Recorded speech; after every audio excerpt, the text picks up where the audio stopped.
What is going on, ladies and gentlemen? I hope you're having a good day because I'm having a great one.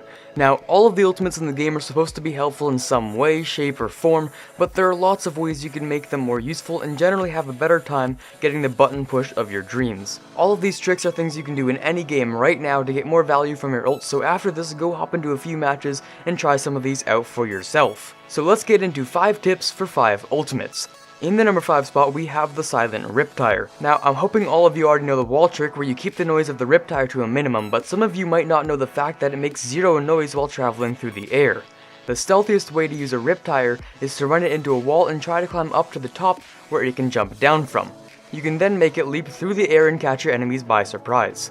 It also helps if you start it from somewhere high up, like the spaceship on Watchpoint Gibraltar. Another bonus tip for the Riptire, it's a really easy target to hit, so try strafing side to side while using it so it can stay alive just a little bit longer while trying to reach its target. We know how painful it is to build up your ult only to have it destroyed without getting any value from it, so hopefully these tips will help some of the Junkrat players out there.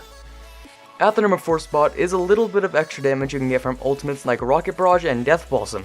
These are high impact ultimates when used right, so you want to maximize as much damage as possible. Something that might be a new concept to some of you is the graceful art of animation cancelling. This is when you do something during an action that allows you to do something else, saving you a couple precious milliseconds. The way this works for TheFatRat is shooting out a rocket and then animation cancelling into Rocket Barrage.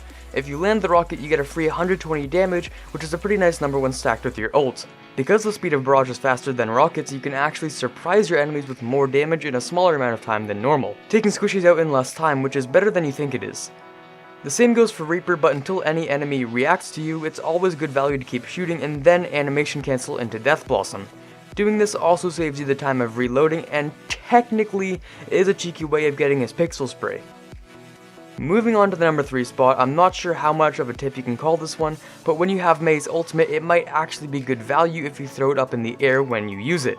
It's about confusing the enemy team. Hearing the sound cue but not seeing the ultimate might make them think that their D.Va ate it or it was deflected. Even if the enemy team has neither a Genji or a D.Va, the only thing that matters in the moment is that nothing happened. When the ultimate lands, they might be super confused and not realize what just happened. I recommend not doing this in a place that could get caught on a piece of random debris because that would just be a complete waste. Playing as Zarya is a tricky thing in competitive, especially when you're against a D.Va who knows exactly what they're doing. The last thing you want is for your hard-earned grav to get eaten right when you need it the most. Thankfully, there is a way to prevent this. D.Va's defense matrix can go through walls, as we know, or at least some of us just learned in the past 5 minutes like me, but the gravitational pull of Graviton also affects players blocked by walls. What I'm trying to get at here is that you can still grav at important times and at good places such as Lijiang Garden near the bridges. You might even get some bonus environmental kills in the process, so it's kind of a win-win. This is something you might have seen some pro players do, and it's a pretty good and cheeky strategy. Finally, at the last place, the final ultimate tip today is for Winston's ultimate.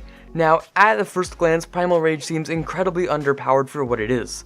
When looking at DPS, it only does 3 more than his Tesla cannon, so the real potential lies in other aspects. With the full heal you get from using it, it's a very useful tool for getting out of a bad situation or when you would normally be sent right back to spawn during a team fight. This is something that you'll see a lot of pros and South Korean teams do, and if South Korea does it, they must be doing something right. The real tip here is to use it when there's an enemy trying to ult. Of course, this doesn't work for all heroes, but for Reaper, Genji, Soldier 76, McCree, Bastion, Zenyatta, and I learned this one the hard way, Pharah.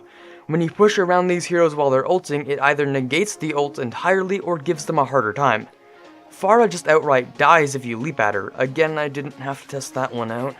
Anyways, I hope you enjoyed the video, and if you did, don't forget to leave a like. Comment down below if you want to see more 5 tips for 5 ultimates videos, and don't forget to subscribe if you're new to the channel. This is Carter signing off, and as always, have a fantastic day. Hey guys, I'm actually back from vacation just a little bit earlier than I expected, and that just allows me to make some newer content. I can now work on some new and different stuff that I've been thinking about for a little while, and that makes me very happy, and I hope you'll enjoy the stuff I've been planning. Don't think I didn't notice the amazing sub count that's only been rising more and more over the past few days, and this is something I didn't even think was going to happen this soon. just half a month ago, I didn't think this would happen for months, and I just want you guys to know that not only did we hit 100 subs, but we're actually getting really close to 200, and I just want to thank you all for subbing, for taking the time out of your days to watch these videos, for the amazing and kind comments. It probably sounds pretty weird coming from a guy who uploads once every 2 days, and isn't even 1,000th as big as Unit Lost or a Ragtag or your Overwatch, but honestly, I feel like with all of your fantastic support, we can really get somewhere. So I hope you're all having fun playing the Summer Games event, playing some competitive Lucio Ball, getting new skins, and as always, have a fantastic day.